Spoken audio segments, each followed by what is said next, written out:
I wanted to start by reading a book called The Ball Game. I won't read the whole thing, although it wouldn't take me long to do so. It starts like this. The game is tied. I grab my hat. I'm at the plate. I swing my bat.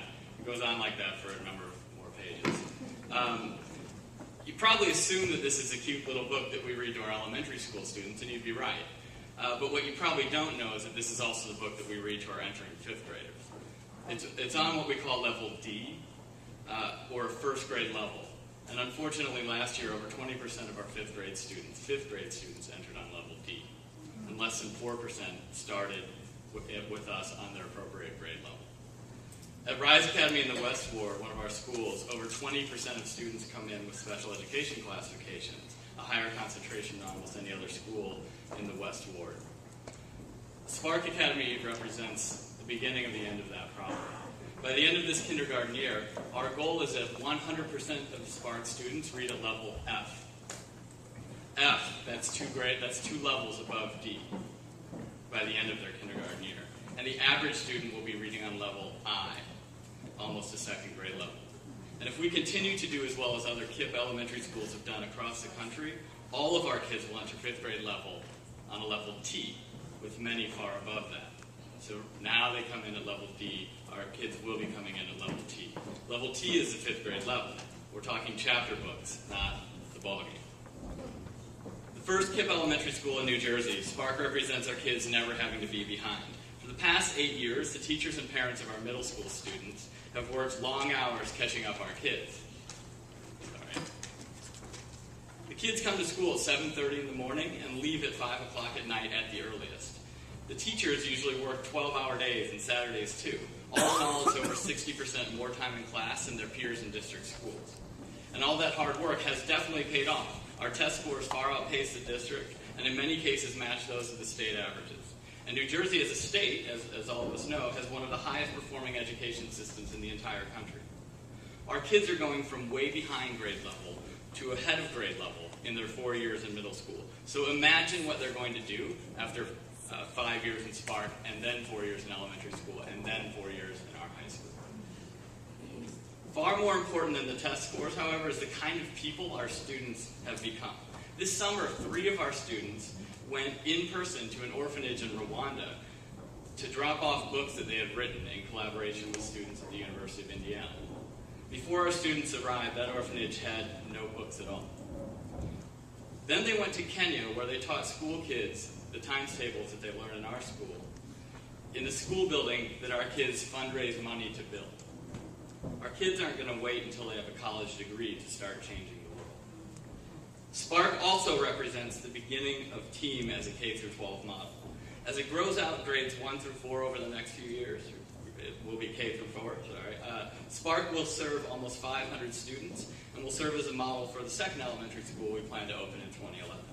Citywide, we now have over 1,100 students and alumni, making us the biggest charter school organization in the state. More important than our size, way more important than our size, however, is that our first group of alumni who came to us in 5th grade, way behind grade level, will graduate from high school and go to college at the end of this year. Over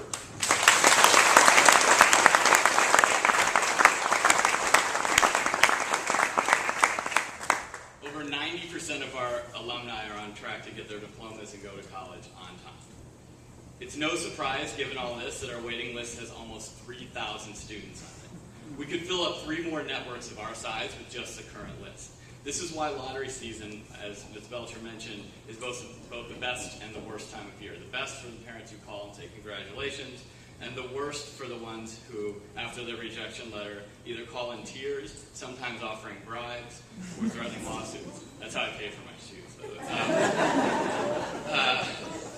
Just for their kid to get a shot at hitting level T by 5th grade. This brings me to Governor Corzine.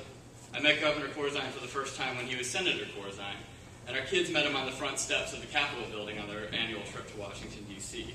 in 100-degree heat.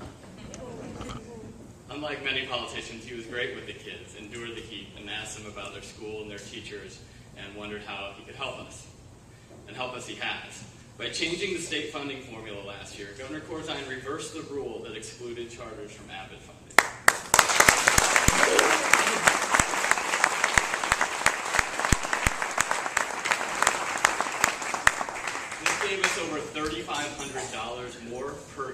students that we have.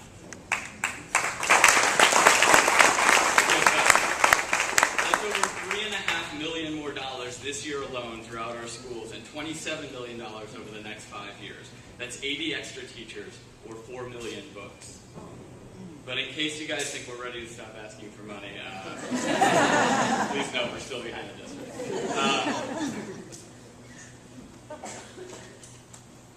Last week, I was at a conference with charter school leaders from top schools across the country, and when I explained how our state funding formula works, with greater funding for low-income students, the dollar follows the child, they were uniformly jealous. It's a much fairer system and truly a national model.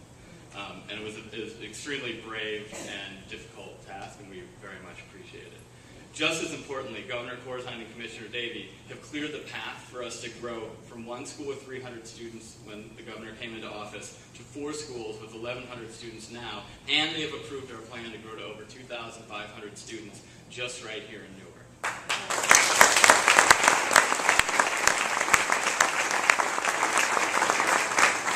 In my conversations with Commissioner Davey, she's always told me that quality is what matters to her, and that she and Governor Corzine have cleared a path for quality schools in Newark to serve more of these 3,000 hungry and deserving parents and kids throughout our great city. Please help me in welcoming Governor Corzine.